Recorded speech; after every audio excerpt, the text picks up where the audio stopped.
poko ya lelo yo on a présenté bino émission oyo qui est la vérité. La vérité ezali nde bisika oyo tokutana na ntango nyonso mpona koyoka nini yango nzambe asili koprepare biso. Tika ete na présenté bino na poko ya lelo ser na biso mama Ani ye muta accompagner biso ntango nyonso. Vérité ya lelo soki okoki korapele biso ezali koconcerne nini lisusu? Concerné ma maman. Les autres concernés ma maman.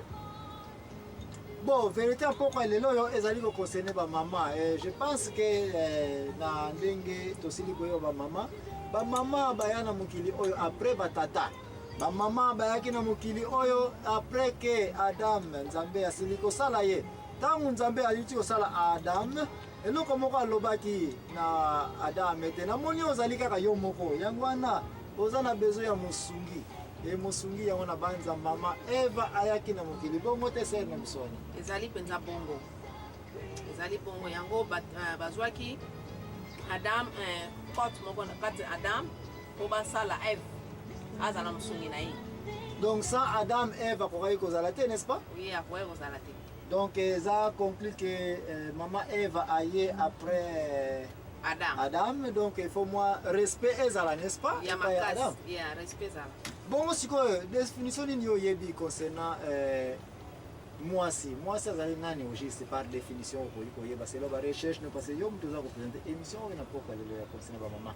Bon, Muasi ce qui n'atteint na Bible na Ephésiens na tika to zana no 1 Pierre chapitre 3 au bani na 1 tina 5.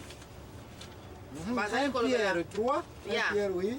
Bazali kolobela tina ya Muasi. Katina mobali na ye. Et puis, ce qu'on est sur Ephésiens 5, chapitre 5, verset 22, tina 24. Bazali kolobela toujours tina ya Muasi. Katina mobali na ye. Donc, Muasi azali musungi ya mobali. Bible bon, ce qui nous comprend maman Ani, na mukanda 1 Pierre, baza kolobela kaka soumission était moi ça se soumettre dans bal n'est-ce pas? Ami kiti ça alanda mibeko ya mibali pas msuku tu Paul aza koloba ete parce que Jésus-Christ azali mukonzi na ndako na église ndenye mope mobali azali mukonzi kati na foyer n'est-ce pas? Eza penza bongo. Soki oke suna mukanda Ephésiens oyo uti kotangela biso awa na Ephésiens 5:22 je pense eza pe koloba ete kaka soumission moi si à se soumettre devant mobali na ye n'est-ce pas? Ya bongo pendeza. Soko na Corinthiens kutu koyo kuta place mususu ngana sepela na kana ngomingi parce que biso batata tolinga wana na 1 Corinthiens place baza kolobela ete nani na 1 Corinthiens 14 précisément mobali no sa koyiko yeba ya 1 Corinthiens 14 précisément na 33 article na C ete moi si kati na église place lisanga mibale zali yo mama sala nini kanga munoko vanda kuna elingo bage même na banda kuna biso kwa kita biso mibale toza kopesa loi toza kopesa ba ordre bino mama bosala ni bovanda kaka to vanda kaka to lobate bolobate donc wana boza koyeba yango tozo yeba ngo me ba eza pe na erreur wana erreur ezali wana erreur la Bible to na biso ba papa ni ngo ngolo erreur na erreur mo eza na Bible ezante mais ya ezate mais sikoyo ndenge balobi ke na Corinthiens ndenge balobi ke Muasi avanda na tango ba papa bazolo oyebi ke batata mususu raisonnement bango ezala elengite.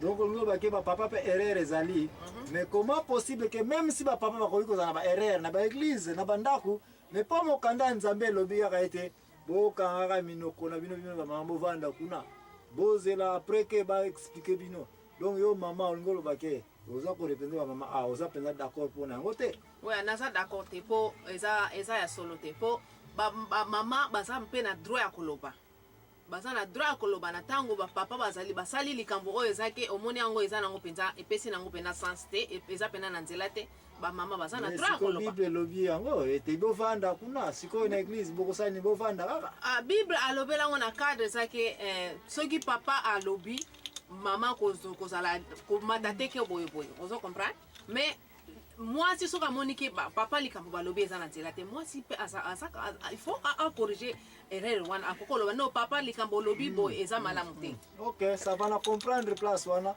mais sikoyo to komi na point ya koloba ete kati na mokanda Nzambe tango ebandaki na mokanda ya jeunesse précisément nzambe aza koexplike clairement ete mwasi moto aprovokaki mokili oyo ekota na bapéché kati na Adam ntango baliaki nini mbuma basolobaka pome pome yango nayeli bino lelo na soir oyo basi bino bato ya liboso boyine kolia pome mbuma wana balobi mbuma oyo bolia yango te bino bama boye kolia yango bokotisa péché na mokili boprovoka kolera nzambe olobi nini na point oyo yo mama défends-toi yo mama boliaki mbuma oyo sans permission olobi nini ser na biso ani yo mutu okodéfendre biso bamama na place oyo mbuma oyo bato balobelaka basi mutu baprovoka yango balia yango mbuma vraiment nayebi te soki otangi mpenza biblia yango mpenza bibili yango mpenza bien ozo comprendre po makambo nyonso te ekokobimisa baloba ke boye baloba bien que toute la vérité n'est pas bonne à dire bana ndinga mayele balobi ke bato baliaki mbuma mais soki toniati mpenza na place wana ezali mwasi na mobali bayokanaki basalaki likambo donc olingi oloba ke bible précisément mokanda genèse oyo ndeko na biso moïse moto akoma wana mayele nzambe apesaki ye na barecherche mosusu nga nasalaki naye komona ye te moïse en tant que intellectuel na époque wana parce akolaki epai ya baégyptien na roi azalaki na bascribe ayebaki kokoma ya wana nzambe apesa mayele ya révélation makambo elekaka na temps ya adam na eva révélation yaye komona ye te na temps ya kala ti même jésus christ asalaki mingi masese yango ozolinga koloba baparabole n'est-ce pas ete balinga mpenza koloba peut-être mbuma oyo te mais fruit wana balingaki kolobela peut-être basalaki bamakambo oyo ezali ke nzambe apekisaki bango kosala wana oyi tu kokotela yo pourquoi parce que soki oyi kotala na mikanda ebele partout na bible soki oyi balobeli fruit balingi baloba nini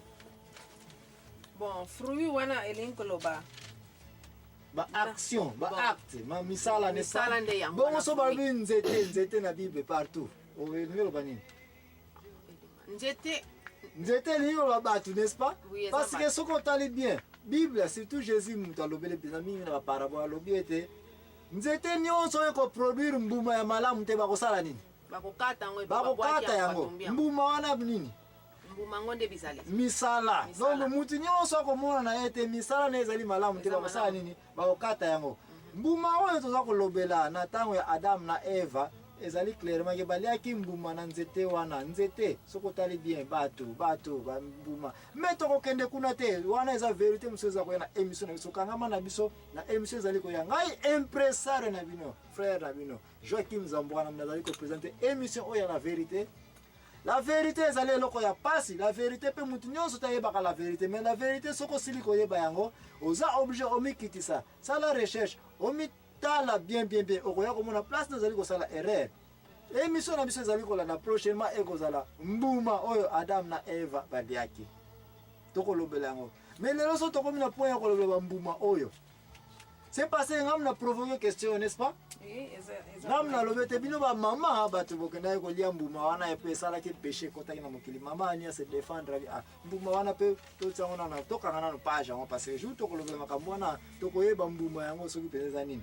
Mais problème ezali awa yango kana na loba ete basi ya malamu na Biblia o basala ki misala ya kitoko parce que to kolobela vérité concernant mama. Est-ce que vous avez ndakisa to modèle ya mwasi kitoko kati na ndako to kati na société to kati na église?